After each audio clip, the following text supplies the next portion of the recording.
Praise the lord. ప్రభువైన యేసుక్రీస్తు నామం పేరట మీ అందరికీ శుభములండి. ఈరోజు మనం వాక్య ధ్యానములో మనం నేర్చుకోబోతున్న అంశము కీర్తనలు 3వ అధ్యాయం. మనం బైబిల్ వాక్యం చదువుకుందాం.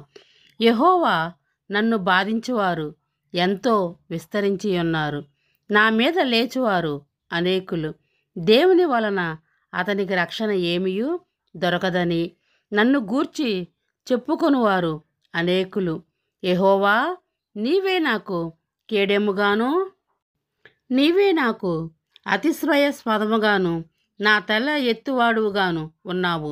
ఎలుగెత్తి నేను యెహోవాకు మొర్రపెట్టినప్పుడు ఆయన తన పరిశుద్ధ పర్వతం నుండి నాకు ఉత్తరమిచ్చును.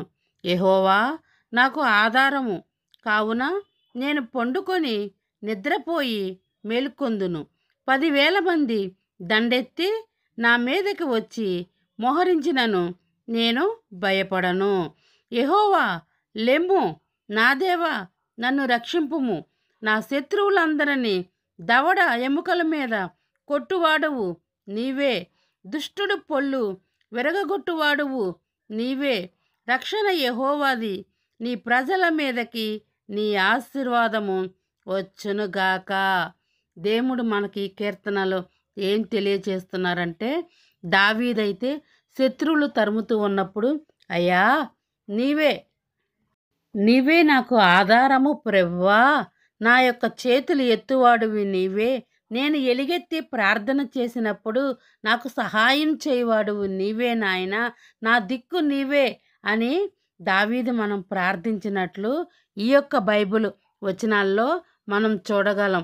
అంతేకాకుండా శత్రువులు యొక్క ఎముకలను విరగగొట్టువాడువు కూడా నీవే నాయనా, దుష్టుల పొళ్ళు విరగగొట్టువాడువు కూడా నీవేనయ్యా అని కూడా దేవుణ్ణైతే స్తుతించినట్లు మనం చూస్తామన్నమాట.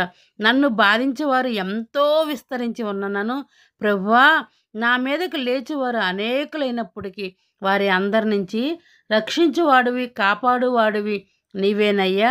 నా ఆశ్రయ దుర్గము నీవే ప్రభువా, నీవేనయ్యా నా కొండ కోట అని కూడా మనం ఇక్కడ ప్రార్థించినట్లు, గానములు చేసినట్లు మనం ఈ యొక్క కీర్తనలో మనం నేర్చుకోగలం అన్నమాట. అర్థమైందా ఈ వచనాల యొక్క భావము? ఎందుకంటే దేవుని నమ్ముకున్నప్పుడు ఆయన మనకు రక్షణ కేడెము డాలునై ఉన్నాడనమాట. అర్థమైందా ఈ వచనాల్లోని భావం? గాడ్ బ్లెస్ యూ పిల్లలు. God bless you.